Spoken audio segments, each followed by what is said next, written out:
Hi, everyone. Welcome back to Asian Business Owners, the podcast that explores the real human journey behind building a business in Asia. This episode is part of my summer series, a collection of short and fresh conversations with founders about what's on their mind, the lessons they've learned, and how they're navigating life and business this summer.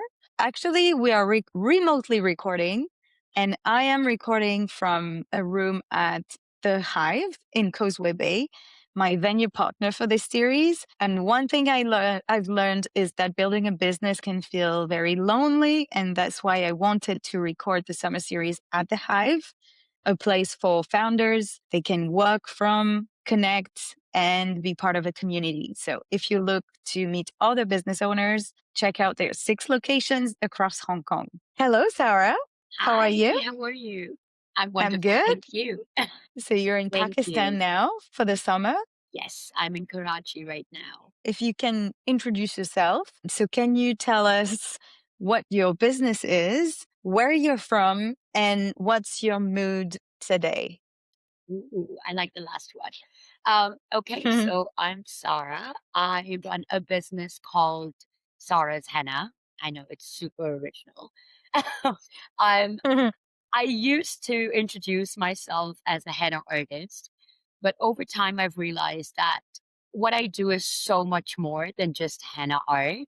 And Mhm, it I feel it's expanding more and more into the storytelling experiential art.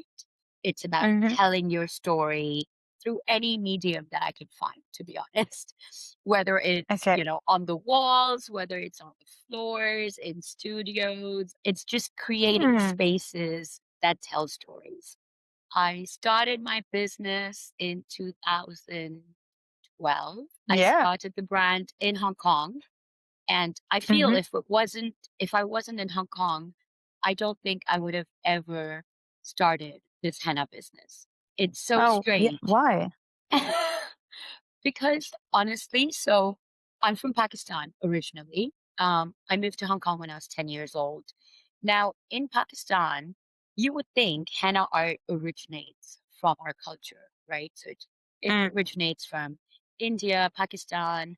However, over here, there was never that much respect or value of the art form. People here really mm, take it for granted that, oh, it's just henna. Whereas when I started doing it in Hong Kong, there was a very different mindset. To Hong Kongers, it was a very exotic, temporary art form, mm. so it wasn't just henna, it was Okay. art. And I think the reason that Zara's Henna was able to become a well-established brand is because of that base in Hong Kong. Okay. So this is your business. You said you're from Pakistan. Yeah. And what's your mood today? At the moment, a little sleepy and a little caffeinated. Okay, Sarah. So I have 6 questions to ask you today. So let's start with question 1. What brings you joy these days? Spending time with my kids. Hmm.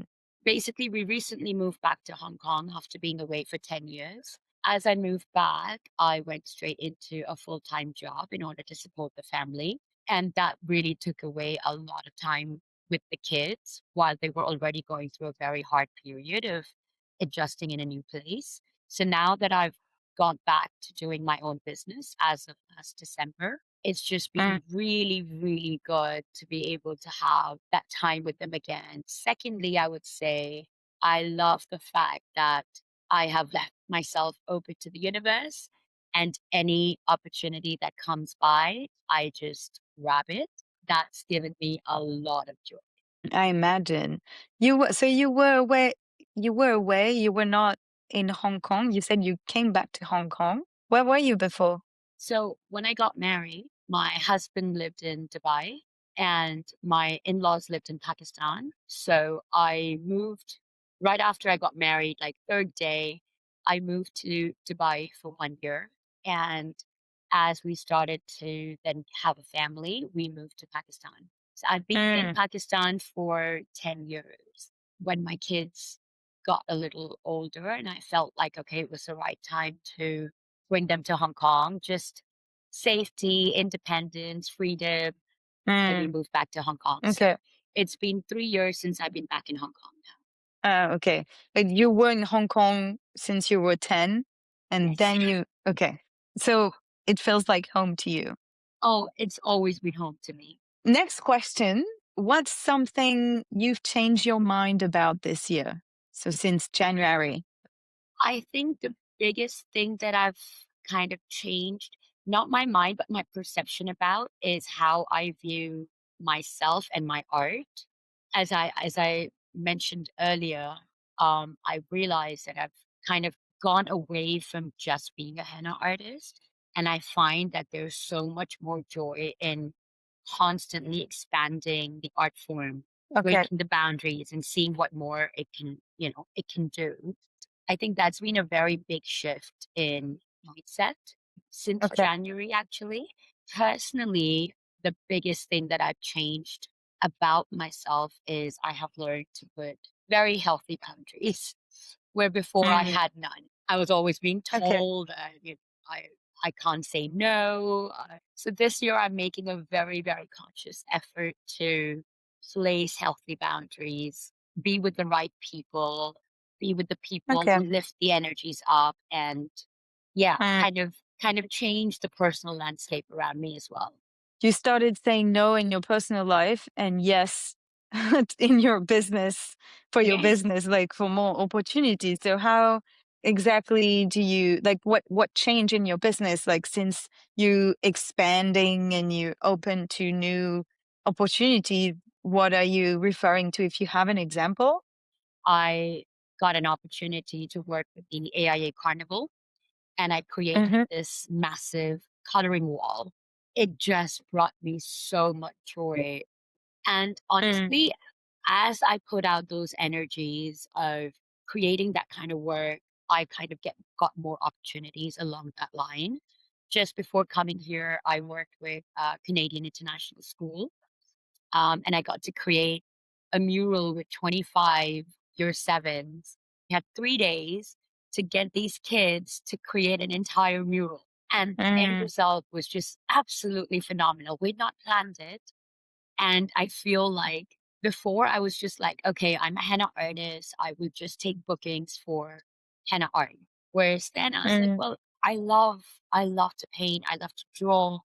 And I think most importantly, I love to connect with people, and creating these coloring walls helps bringing the community together, getting people who would not Okay. normally pick up a pen and like start drawing on the walls. Yeah. So I think, yeah, it's just when you open your mind to other possibilities, the universe Yeah. just answers. Yeah, I agree. So I was about then to ask you, maybe it's kind of related to what you said, but I was about to ask you, what's one decision that you made that changed the direction of your business? Yeah, I think I stopped limiting myself to just one medium. I haven't pursued any clients. I haven't pursued anything. I've just kind of let it be and Hmm. taken on even some projects that would before I'd be like, oh, I can't do that. Oh, that, you know, no. But now I'm like, well, yes, I can. Why am I not even Mm, trying? You know? mm, I think mm. that has kind of changed the direction already without me even I didn't actually try or plan. It just sort of Yeah, happened. And yeah. I think that's most beautiful when you just let yourself go with the flow. Yeah, I like I always think of a business as a universe with different planets.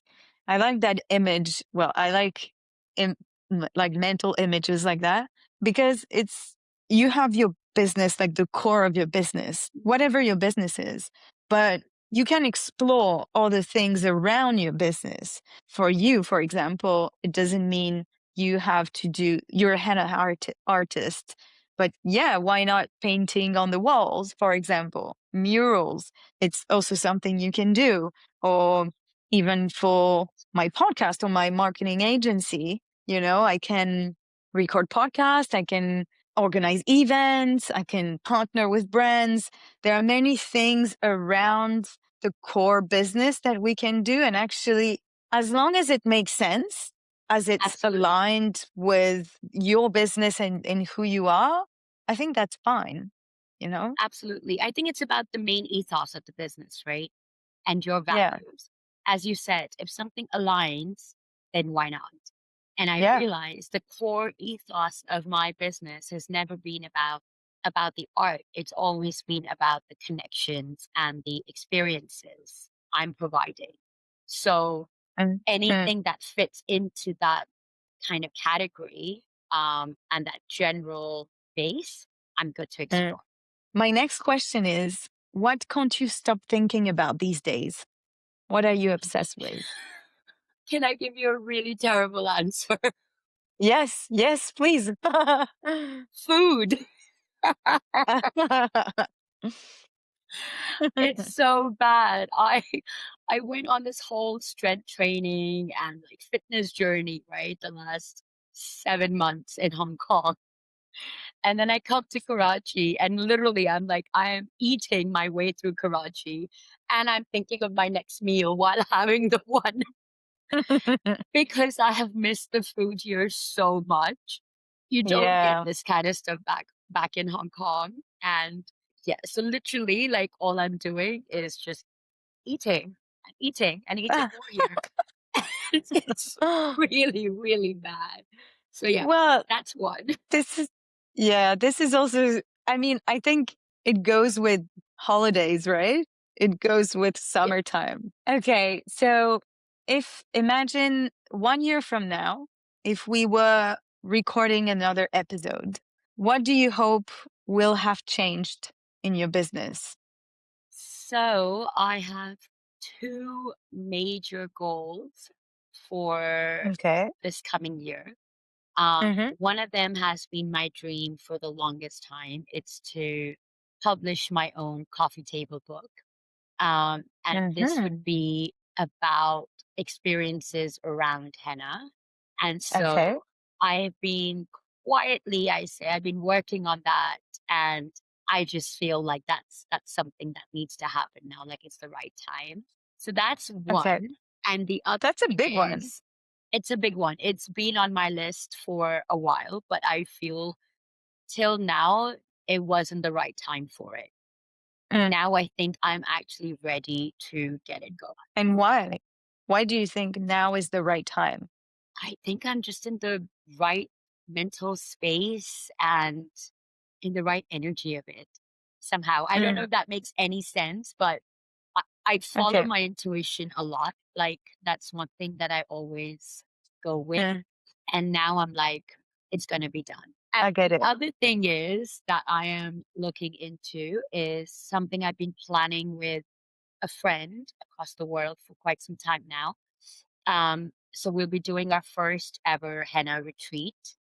So it's going to be a henna Oh, and wellness retreat in Bali in March 2027.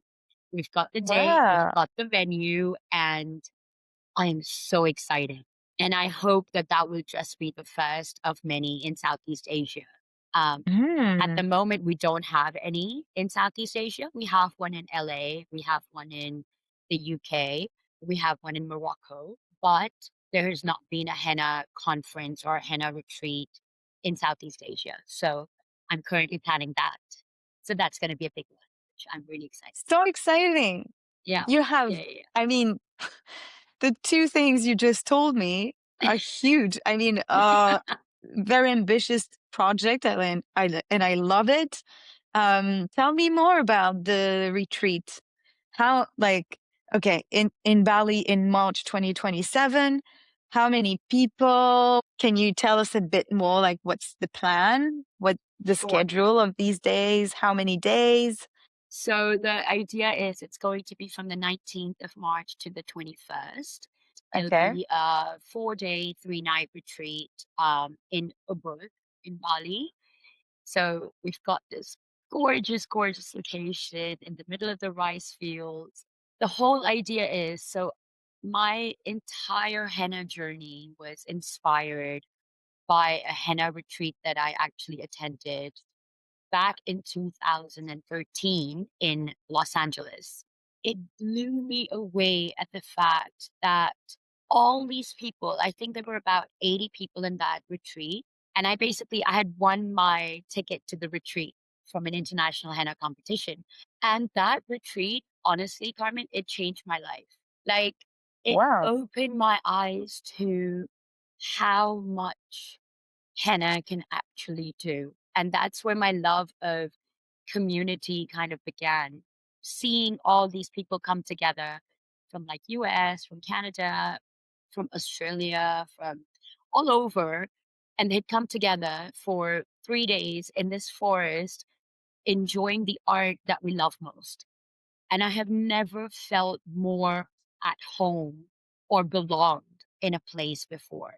And I've been wanting to kind of create that warmth with my work. But now that we're ready for it, I have another henna artist in Toronto. So we're going to have henna classes. We are inviting guest artists from around the world to join us and to teach Hmm. these henna classes. And we've also got breath work, we've got yoga, we've got hopefully sound healing. So we're planning our days in a way that, the mornings start with a wellness Okay. experience, move on into the classes, and the evenings are for exploring and connecting. We're really, really excited for it. We will be launching the Instagram page next month. I'm super excited. I'm super Wow, excited. that's awesome. Sounds exciting. Yeah. Yeah, I think I found it interesting that you said you'd started your business in 2012 and you did that retreat in 2013. Mm, So that's interesting because you started on your own and then a year later you discovered a whole community. yes. Yeah, Wow. it was epic. I started my business from a handmade arts and craft fair in Soho. I just had a Yeah. stall and I was doing henna tattoos. And over the course of the 2 days, I had henna and maybe more than 800 tattoos. I've got it on Hmm. my YouTube channel and everything. And the first day, at the end of the first day, we went home and my dad helped me come up with the logo and the name of the company. The next day we went back and I had a hand drawn poster. I still have it. I still kept it with my hand drawn logo. At that point, SARS, and I was just like, okay, I'm gonna, there's a demand for it, there's a niche market for it, and why not? So that's Mm. where it started. And then with that henna, this international competition came up. I took part in it. And I kid you not, like the whole of Hong Kong supported me for that competition. They voted, they commented, they Wow. shared. It was a huge thing on Facebook. And at that time, we weren't on Instagram. So it was just Facebook.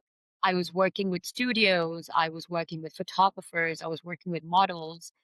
And every week, there was basically 6 rounds.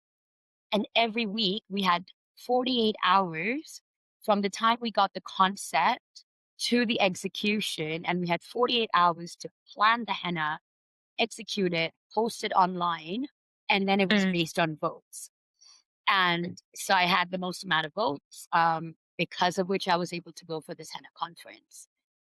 And that Wow. henna Okay. conference led to a 40-day trip around the States, East Coast to West Coast.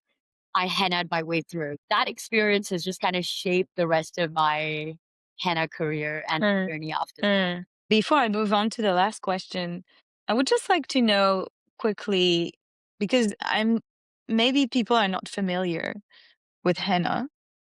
For the listeners, if they would like to know the benefits, the what's around, what it brings to people, to them, what that experience could bring them, what would you tell them? Henna it's derived from a plant. It's derived from the henna plant. The plant Hmm. itself has medicinal properties. It has cooling properties naturally. So henna was actually used in these hot countries. They would basically take the henna Yeah. leaves, grind it to a paste using a little bit of water. They would turn it into a paste. They would then apply this paste on their heads, on their soles of their feet, and on their palms. At that point, there were no designs. They would just literally cover their hands with the paste. And they did this to keep themselves cool. in the heat. Okay. So henna has natural healing and cooling properties. If you have a scar, you can apply henna on it, and over time, it Mhm. will help you heal.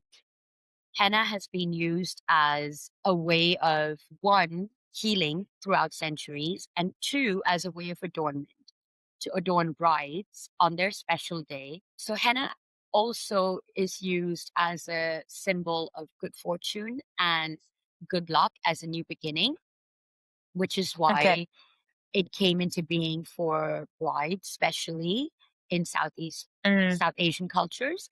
good to know. Thank you. Okay, so I have one more question for you, Sarah. What one piece of advice you would give yourself at the start of the year?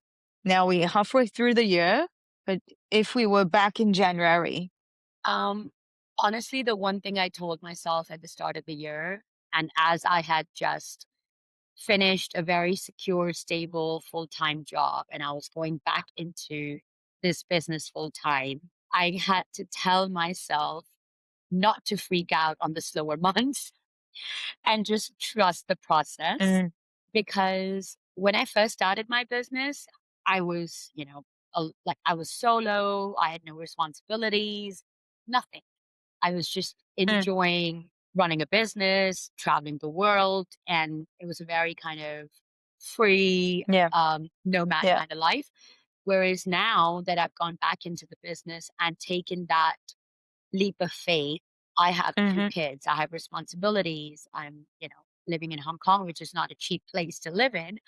Yeah, I yeah. really had to tell myself, literally repeat to myself that I will not freak out. I will trust the process and I will trust my intuition that what I'm doing is the right thing and it will work out, and not to give Mm. up, because it's Yeah, very easy. In the slower months, it's very easy to be like, oh my God, what am I doing? How am I going to manage? yeah, What if I don't get the next project? Like, that's just normal yeah. human nature. So in those times of doubt, I have to keep reminding myself that just trust, have faith, trust the process. It will all. Mm, And touch wood, yeah, it's been an incredible journey so far. Like, these last 6 months have just been nonstop. It's been so good. I couldn't be happier. Let's yeah. just hope it I relate continues to for the that. rest of the year. Yeah. Yeah. But I relate to that. It's true that when you have your own business, you go through ups and downs, and that's just life, you know? But the difference is as time goes by, you just learn to live with that reality. But I agree that it's a bumpy road. That's It why also absolutely we is. need each other just to vent out or to share the struggles or to give hope, or I don't know, just we need Yeah, each other. We need to connect. This is also why I'm absolutely. doing this podcast. So, I love it. yeah. All right. Well, actually I have one more thing to ask you. Sure. So, if you can share one recommendation for the summer to our listeners, so it can be a book, a quote, a podcast, a movie series, a restaurant to try, a place to visit, a new habit, anything that you would recommend. I would recommend doing something artsy. So many people, especially in Hong Kong, we get so stuck in a rut that we don't take time out for ourselves. And I know more and more people are learning to do that. But there's something so therapeutic about picking up a pen and just doodling. Mm, Like, literally, it doesn't have to mean anything. It will literally just, it's so soothing. It's so calming. It's something that I feel everyone should do at least once. I would highly recommend that. Do something for yourself. Do something artsy, something creative, even if you are not creatively bound or, yeah, with no aligned that purpose. way, but with no purpose. I think that's the most important thing. Do it without a purpose. It doesn't need to be framed. It doesn't need to go anywhere. Just do it for yourself. Yeah, yeah. I think that's a great one. That's a great one, especially this series is, for the summer. So I think it's a good time to relax, to decrease the stress level, do something for yourself. Yeah, very good one. That's a Thank you. good one. Thank you so much, Sarah. Thank you. Thank you. I think what everything you said is pretty inspiring, and I hope that it will help people, just empty their mind and think differently and do something artsy, or book a retreat or just feel more aligned, I would say. So thank you for that. Thank you for sharing that. My pleasure. It was such a good talk.